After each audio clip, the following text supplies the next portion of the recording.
Remember Freddy Krueger? The monster from your nightmares? The guy who made you terrified to fall asleep?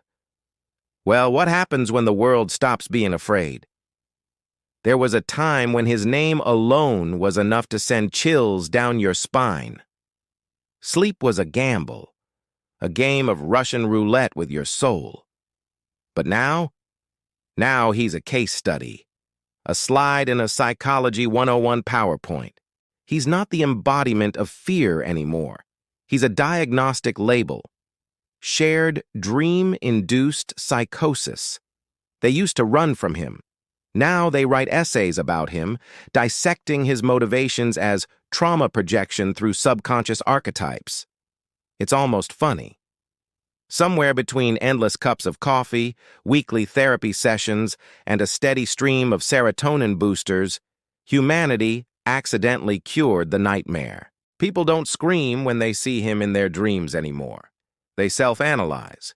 They wake up, jot down a few notes in their dream journal, and mumble, "Ah, that's just my unresolved childhood fear of boiler rooms manifesting."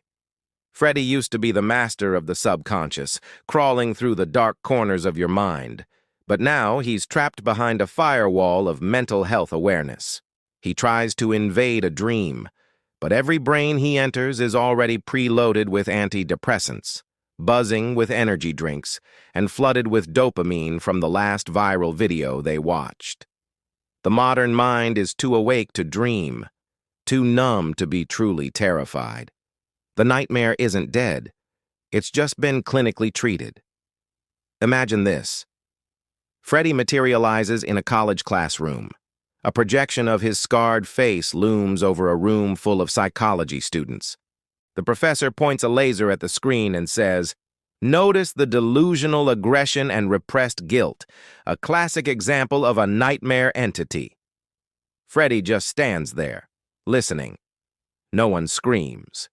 A student raises their hand and asks, "Professor, could Freddy be seen as a manifestation of post-industrial sleep anxiety?"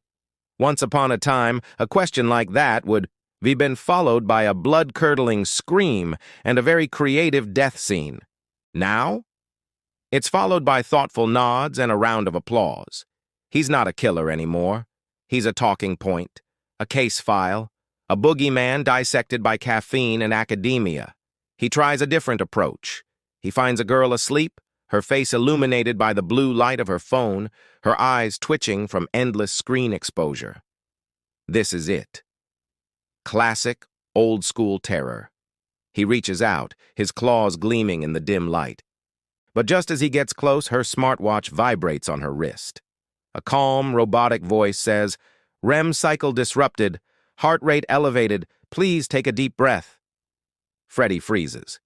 The girl takes a slow, deliberate breath, and her anxiety levels drop. Technology is doing his job, but for self-care. As she drifts back into a calm, dreamless state, Freddy begins to fade, replaced by a guided meditation track. "Focus on your breathing," the voice from the watch coos. How can a razor-fingered demon compete with the unstoppable power of mindfulness? He wanders through dreamscapes that used to be his playground, places that once pulsed with beautiful, chaotic fear. Now they're sterile, clean, and algorithmic. The twisted monsters and shadowy corridors are gone, replaced by productivity reminders and notifications about unread emails. "Sleep is for the weak," the modern world whispers. Freddy used to hunt the weak. But now it seems weakness has been optimized out of existence. He's no longer the monster. He's just a symptom, a relic from a time when fear had texture, when dreams were deep enough to drown in.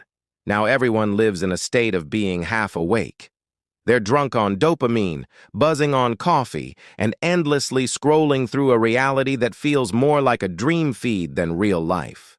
They don't need Freddy to haunt their sleep. They're already ghosts in their own waking lives. Out of desperation, he even tries therapy. He finds himself in a dream therapist's office, sitting on a plush couch. The therapist looks at him over her glasses and says, "So tell me about your childhood." Freddy lets out a guttural laugh. I was burned alive by a mob of angry parents. The therapist just nods calmly. And how does that make you feel? He pauses.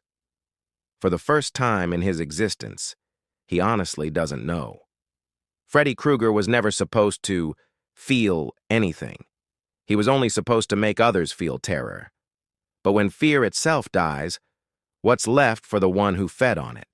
He's not human enough for empathy, but in this new world, he's not quite evil enough to be relevant. He's a glitch in the system, a myth in a world that replaced its demons with diagnoses. He even becomes a meme. He walks into a dream, and a teenager, instead of screaming, pulls out their phone and takes a selfie with him. He's so stunned, he just poses.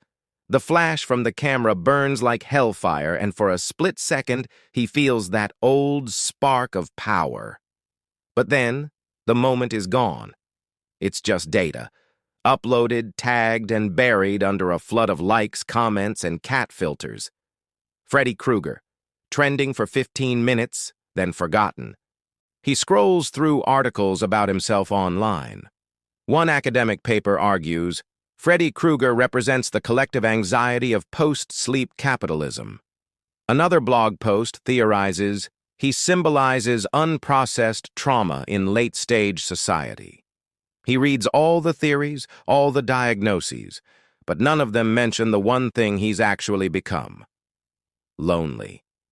He is the king of nightmares, dethroned by dopamine. The face of fear, reduced to a PowerPoint reference. He's tired of haunting sleeping humans. Now he wants to haunt their comfort, their smug certainty, their delusion that a prescription and a few therapy sessions have solved everything dark inside them. He doesn't want them to scream anymore. He wants them to remember what it truly feels like to be afraid. So picture this.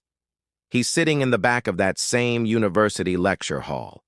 The professor is pointing to his face on the giant screen.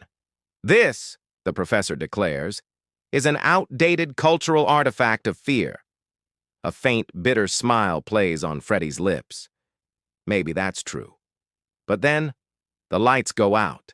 The projector flickers and dies for just a moment, plunging the room into darkness. In that sudden, terrifying silence, the professor sees something in the corner of the room. A shadow, the glint of a claw, a smirk that promises that some things can't be analyzed away, because Freddy Krueger might be an artifact, but nightmares never truly retire. They just wait. They wait for the coffee to wear off, for the pills to stop working, for everyone to finally truly fall asleep again. So go ahead. Drink your coffee. Chase your dopamine hits. Scroll until your eyelids burn. But remember, when you finally crash, he'll be waiting. Thanks for watching. If you enjoyed this twisted tale, make sure to hit that subscribe button before you close your eyes tonight.